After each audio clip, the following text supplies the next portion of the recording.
Bienvenidos a un nuevo capítulo del Kiosco, nuestro podcast, aquí en una versión un tanto diferente a lo que estaban acostumbrados, pero ya estamos bien habituados a esta nueva realidad, como dicen ahora, junto a Angélica Bulnes en este podcast a través de Instagram, que también nos ven, nos escuchan, bueno, como todo en estos tiempos, bien raros. ¿Cómo estamos, Angélica? Muy bien, Maca, tiempos raros, pero seguimos, le damos. Le Sí, damos como pues, siempre no, con el seguimos. Corona Kiosco. El Corona Kiosco. No, y además que en esta época es cuando más se justifica leer un poquito más, mirar. Hay gente que dice no tiene más tiempo. Yo encuentro que en esta época uno tiene más tiempo. Pero hay algo que uno siempre tiene que dejarle un minutito y es a buscar buenas cosas para leer, que es lo que hacemos aquí en el kiosco. ¿Con qué vamos a empezar ahora?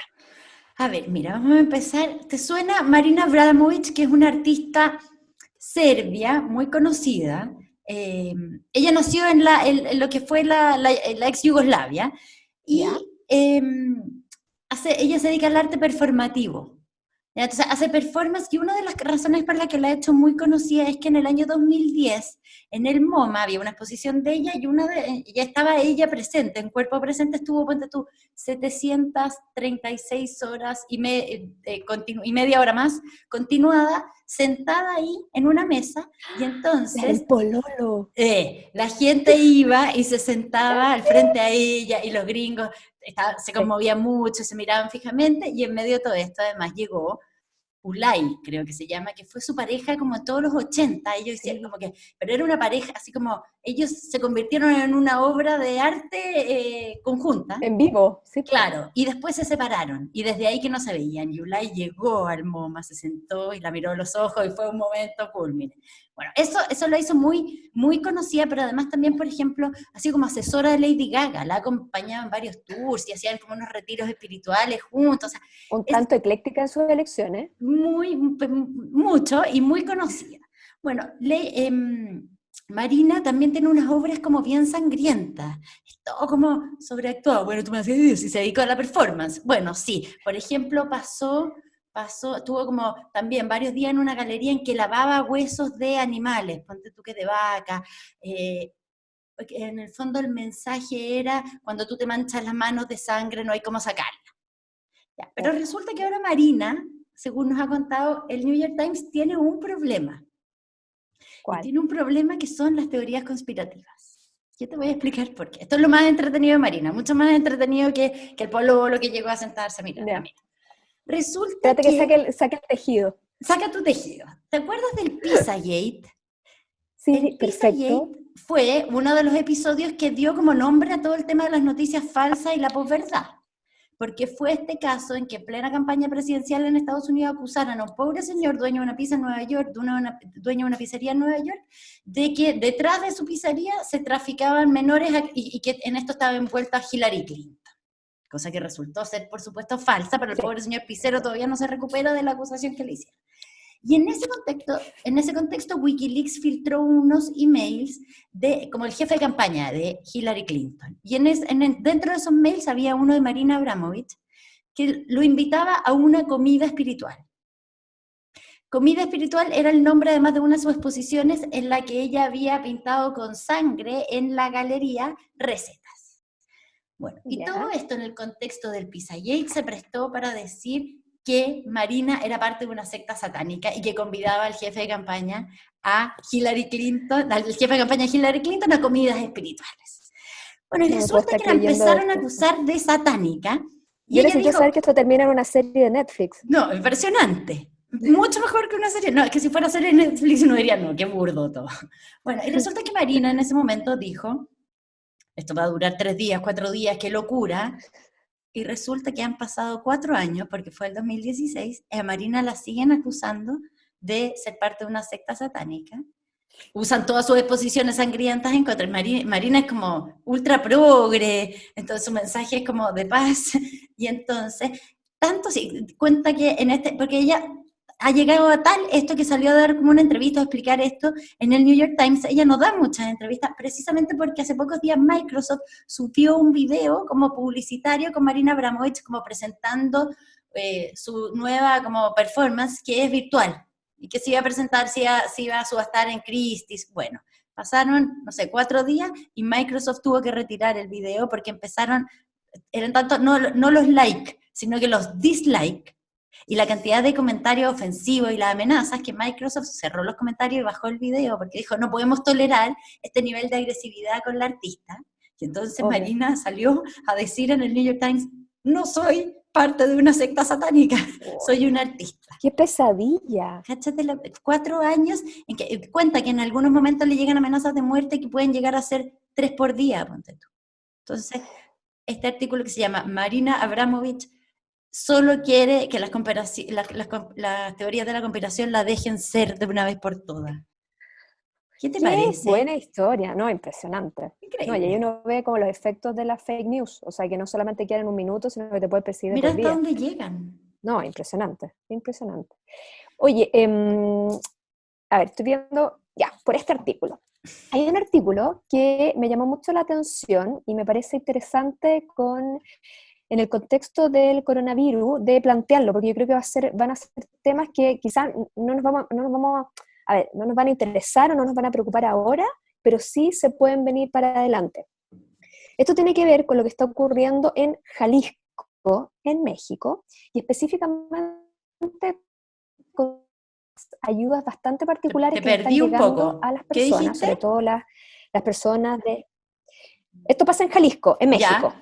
Y se trata de unas ayudas muy particulares que le están llegando a parte de las poblaciones que son más vulnerables en México.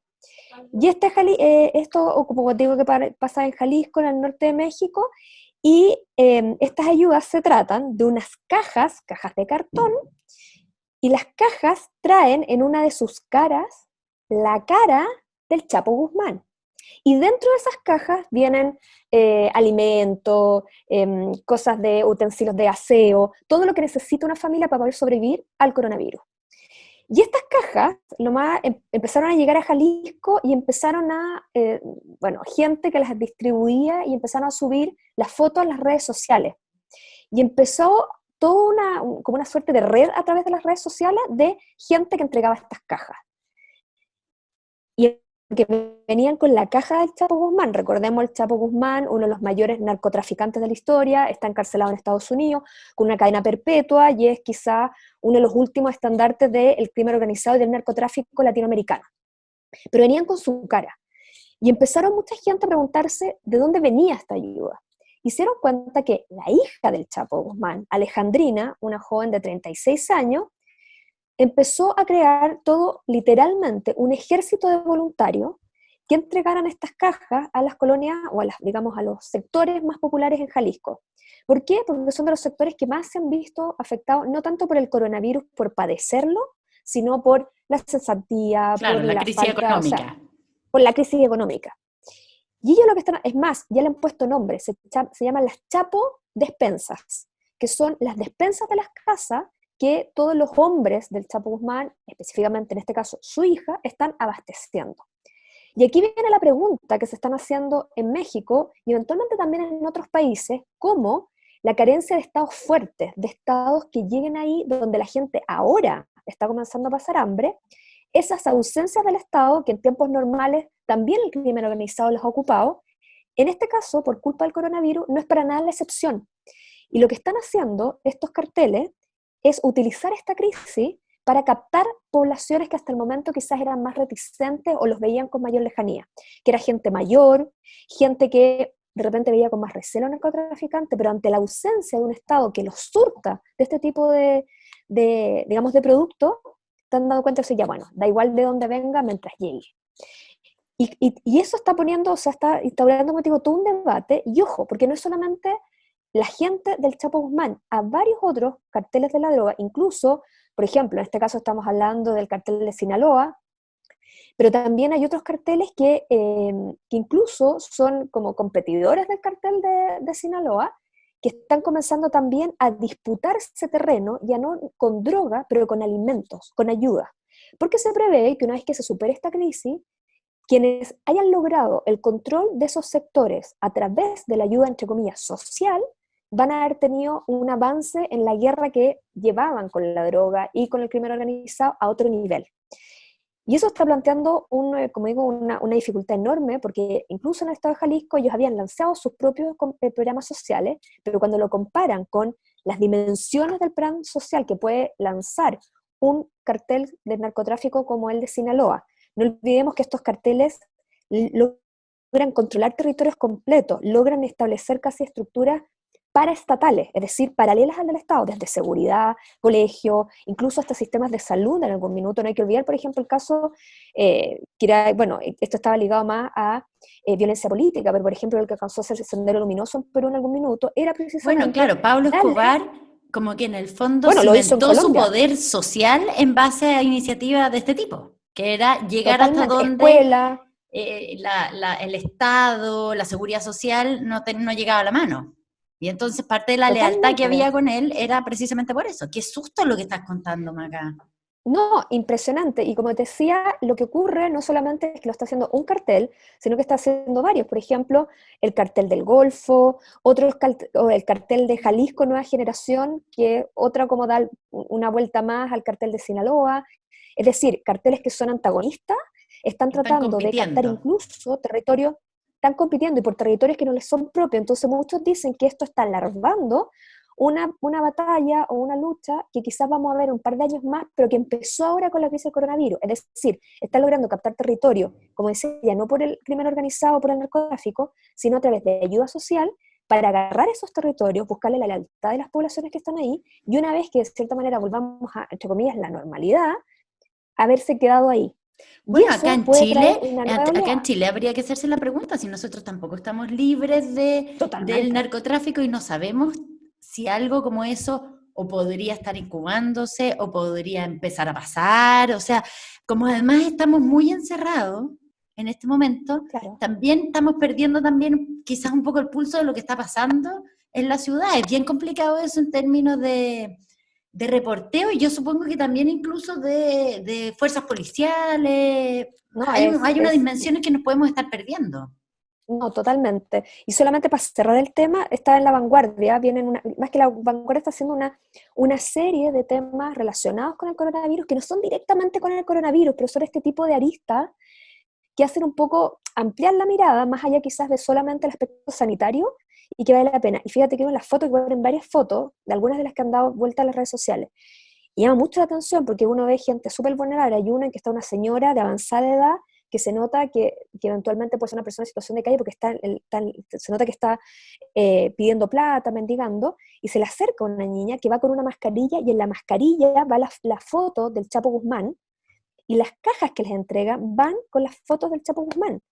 Entonces, yo me acuerdo, ¿te acuerdas que incluso en el kiosco en alguna manera, en algún minuto hablamos de toda la memorabilia en torno Sí, al del narcotráfico? narcoturismo, de cómo en Hay algo muy Colombia parecido.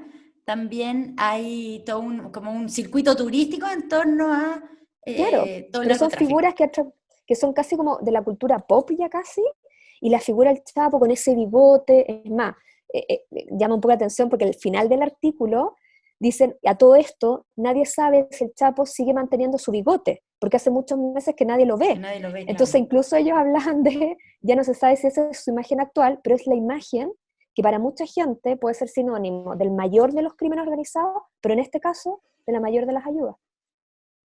Bien, Tremendo, ¿no? bien terrible tu historia, como esta arista, esta dimensión que aparece, que van a empezar a aparecer muchas cosas. Pero mira, hablando precisamente de otras dimensiones, ¿tú te acuerdas que antes del coronavirus existió el 18 de octubre? Sí, algo Mm, me acuerdo, ¿no? no tanto. Bueno, ya.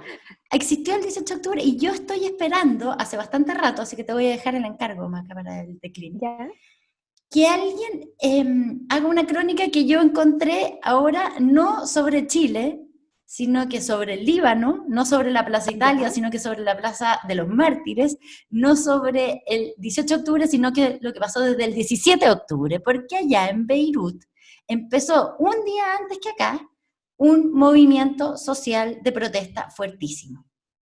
Y entonces yo me estaba preguntando bastante qué pasó con la gente que estaba protestando día a día, o sea, con los que fueron sistemáticamente participantes, los que estuvieron en la Plaza Italia desde el día 1 y a finales de febrero seguían ahí, a mediados de marzo todavía estaban, y que de repente se fueron a encerrar, o por lo menos empezó a haber un ambiente en que había que guardarse. Y entonces, mira, existe un sitio que se llama Literary Hub, que es ¿Ya? un sitio como, es un colectivo de editoriales, escritores, librería, en que publican ensayos, artículos y entrevistas sobre literatura. Entonces escribe gente súper famosa, desde Paul Auster, que escribió recién un ensayo sobre una visita que hizo a la tierra de su abuelo en la ex Unión Soviética, eh, hasta escritores más desconocidos. Hay cosas muy entretenidas. Y entre ellos pillé una carta desde Beirut, desde la revolución a la pandemia, de una autora de Beirut que se llama Lina Mauser. Bueno, y ella precisamente es una carta que ella le escribe a sus amigos al otro lado del mundo, para contarles cómo está. Y en que va contando cómo fue precisamente pasar de un pic de revolución a un pic de contagios. Es muy interesante porque ella parte contando que, claro, ella era muy partícipe de las protestas y que algo que uno también ha escuchado por acá, que como que en ese momento se sentía como parte de algo, estaba feliz, estaba como en alto, al punto que dejó de tomar los antidepresivos que ha tomado en toda su vida, pero no solo por eso, sino que también porque están con una crisis allá, una crisis económica muy fuerte. Entonces dijo, estos remedios son caros, me va a costar conseguirlos, los dejo al tiro. Bueno, entonces va mezclando como estos aspectos de su vida privada también con lo que fue pasando. Entonces dice, bueno, y con los días, o sea, con los meses, más bien las semanas, se empezó a producir un desgasto y empezamos a encontrarnos menos en las marchas. Pero igual todavía había un ánimo, y ese ánimo como que se levantó mucho había mucho ánimo para la marcha feminista del 8 de marzo, pero el día 7 de marzo, ellos como que les cae encima el coronavirus, se dan cuenta de que está cambiando la agenda totalmente en el momento en que está ella reunida con todas sus amigas en un restaurante, en que tampoco hay tanta gente, porque ella dice, bueno, porque los restaurantes no están tan llenos desde el 17 de octubre, y les llega el anuncio de que se suspende la marcha para el día siguiente, que no va a haber marcha porque el coronavirus ya los contagios se están ampliando y que no es seguro. Y entonces dice, y en ese minuto nos despedimos y ya no nos despedimos de besos, no nos despedimos de abrazos, sino que nos despedimos todos con una sonrisa. Y entonces empieza a contar lo que le pasa desde que entra en la cuarentena. Y cómo Buena. empieza, es súper interesante. Y además que también hay cosas que allá son muy distintas que acá. O sea, Beirut y Santiago son bien distintos, pero también hay paralelos por los procesos que estaban viviendo. Entonces, también cuento, por ejemplo, que a ella todo esto lo ha remitido a los años 80, cuando ellos estaban en guerra civil, y entonces pasaban Claro, guardados porque había toques de queda, porque claro. la calle era insegura. Entonces hay unas cosas que resuenan, y entonces te dejo encargada, Maca, la versión chilena de La esto, porque crónica, sí, debe ser, o sea, hay un, nosotros mismos como periodistas lo hemos vivido, estábamos reporteando, estábamos preparados para un marzo en que iba a ser marcha, protesta, como un marzo incendiado, se preveía, bueno, y resulta que terminamos con un marzo todo guardado. claro. No, excelente tema, no, absolutamente, Bueno, como te decía, absolutamente. es un artículo que está en lit.hub, ese es el sitio, así es la dirección, y es una carta desde Beirut de Lina Mouser, una escritora de allá.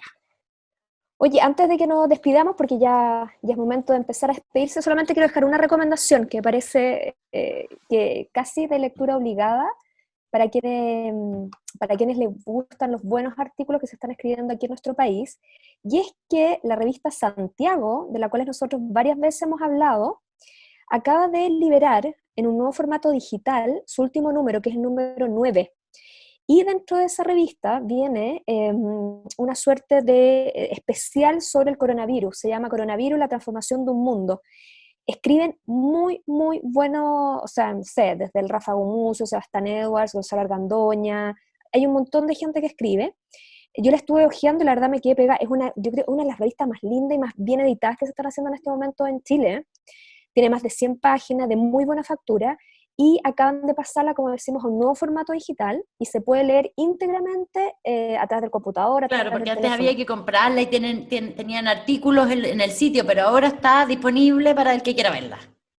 Totalmente. Y recomiendo muchísimo un artículo que yo me estaba leyendo hasta hace un ratito, de Gonzalo Argandoña que se llama Nuestra frágil memoria de las pandemias, donde cuenta algunas anécdotas relativas a grandes pandemias de la humanidad, pero también cómo se han afrontado pandemias aquí en nuestro país. Por ejemplo, cosas que ocurrieron para la mal llamada gripe española a principios del siglo XX, y cómo los focos aquí en Santiago en algún minuto fueron La Vega, cómo, claro, en esa época él cuenta, era una época que todavía no se descubrían los virus, o sea, no se conocían los virus a través del microscopio, entonces muchas de las acciones que se tomaban tenían que ver más con cierto error, más que realmente porque tuvieran la ciencia detrás. Pero gracias a eso comenzaron de cierta manera a echarse a andar, por ejemplo en el caso de Chile, nuestra medicina preventiva. Sí, esas pandemias ayudaron a cambios de mentalidades, pero también a nuevas políticas públicas que hoy estamos necesitando, nuestro sistema de salud pública, nuestro sistema como de salubristas, que tenemos una larga tradición en eso, se ha construido en crisis y episodios como ese. Totalmente. Sí, Así es que súper interesante. recomiendo harto este artículo de Gonzalo Gardoña. Tiene una parte que está abocada básicamente a la situación internacional, el tema de la peste negra, que quizá es de las grandes pandemias que se recuerde, el concepto de cuarentena, de por qué en algún momento se decidió que 40 días era lo adecuado, y era porque, claro, la peste negra duraba 37 días, por lo tanto, fue el caso de Venecia, fue el primer lugar que adoptó cuarentena y se dejaba que los viajeros desembarcaran en Venecia después de estar 40 días sobre los barcos. En realidad eran los 37, en ese momento ellos no sabían mucho de epidemiología, pero sí lograron darse cuenta que la enfermedad duraba solo 37 días. Y ahí empieza toda la concepción de cuarentena, treintena, en algunos casos se usó también la treintena, el concepto de estar aislados, de segregar grupos, bueno, todos esos controles que se han hecho en las grandes pandemias de la historia.